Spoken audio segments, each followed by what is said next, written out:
पहली वाली वैल्यू लेकिन वैल्यू बोला है ना, वैल्यूज नहीं बोला।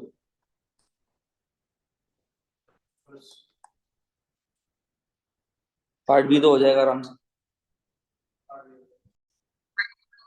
आगे चलो भाई साहब। गुम गुम क्या कह रहे हैं पहले पार्ट में? इंस्टेंटेनियसली एट रेस्ट वेलोसिटी निकाले। हाँ भाई।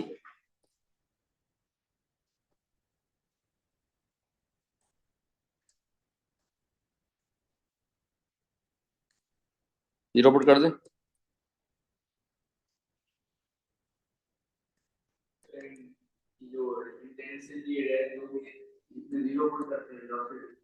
इंस्टेंटेनियसली रेस्ट का मतलब है कि वेलोसिटी जीरो हो जाएगी।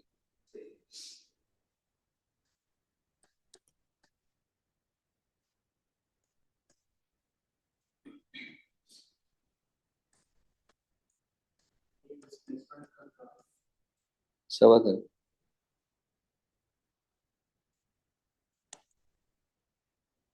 ये खत्म करेंगे एरर आ जाएगी।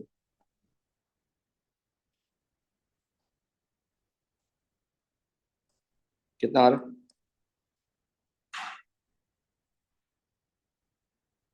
0.695।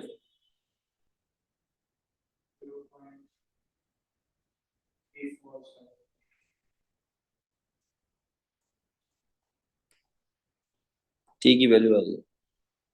क्या कह रहे हैं वो? Find the total distance travelled during the first 2 seconds. तो अब तुम्हें क्या करना पड़ेगा? S is equal to zero भी चेक करना पड़ेगा।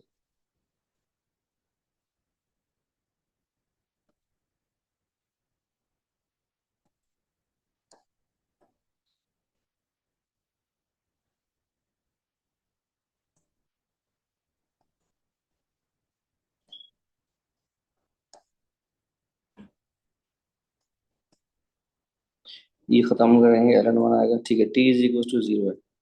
ये चेक करना जरूरी है, मांगा नहीं है उन्होंने, चेक करना जरूरी है।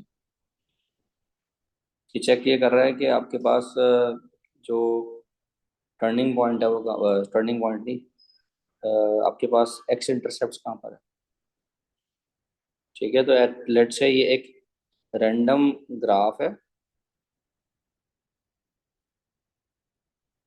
ठीक है, एक रैंडम ग्राफ है, ये जीरो से शुरू हो रहा है, दोबारा कट नहीं हो रहा। ये बात समझ आ गई? हमने रैंडम ग्राफ बनाया, हमें नहीं पता, लेकिन मुझे ये पता है कि ये 0.347 है। सही है।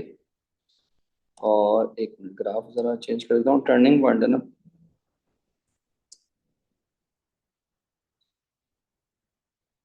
सही है, इस तरह का कुछ ग्राफ है।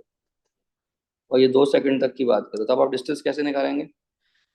उन्होंने डिस्प्लेसमेंट मांगी हो तो कोई मसला ही नहीं है ना। डिस्प्लेसमेंट तो बस डायरेक्ट आप टू पुट कर देंगे। डिस्टेंस में आप क्या करेंगे? पॉजिटिव वाला अलग निकलेगा, नेगेटिव वाला अलग निकलेगा, ऐसे ही ना। तो आप पहले निकालेंगे एस ऑफ 0.347 का। निकालें, कितना आंसर आ रहा है? फिर आप निकालेंगे एस ऑफ टू। दोनों आंसर निकालें। पहले आंसर निकालने बताऊंगा। ठीक है, 0. हाँ, क्या आंसर आ रहा है? अगला वाला बताओ।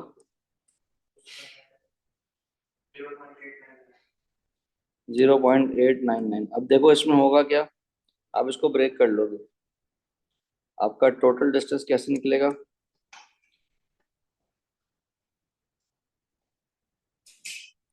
आपको पहले निकालना पड़ेगा एस ऑफ 0.347 इसमें आप प्लस करेंगे S of 0.899, sorry S of 2 plus करेंगे, और इसमें से माइनस करेंगे एस ऑफ 0.347।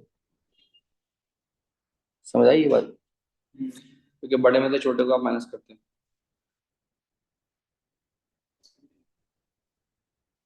वो डिस्टेंस जो शुरू के इतने सेकंड में कवर हुआ, फिर वो डिस्टेंस जो 0.347 से लेकर 2 तक कवर हुआ, ये दो अलग अलग डिस्टेंसेस निकाल के आपस में ऐड होंगे, जिसमें कैंसिल आउट होगा। मॉड लगा हुआ है। पहले वैल्यू निकलेगी, फिर ऐड होगा। बताओ क्या आंसर आ रहा है? पहले इस पोर्शन का निकालेंगे, फिर इस पोर्शन का निकालेंगे, और जो दूसरा वाला निकालेंगे क्योंकि वो हमेशा डिफरेंस से आएगा, और डिफरेंस के ऊपर मॉड लगाएंगे ताकि वो आंसर पॉजिटिव आए। उल्टा वो कैंसिल हो जाएगा ना। टोटल बता रहे हो?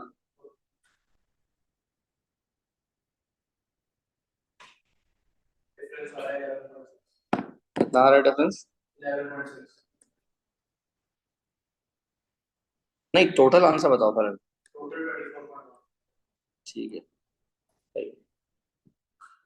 नेगेटिव वैल्यू भी देखनी है आपको, कि डिस्टेंस अगर नेगेटिव में जा रहा है तो वो पॉजिटिव वाले को कैंसिल आउट करेगा, वो भी जरूरी है। तो मैंने आपको पहला सवाल ही जो है ना इतना मुश्किल कराया था, ताकि आपके कॉन्सेप्ट क्लियर हो जाए।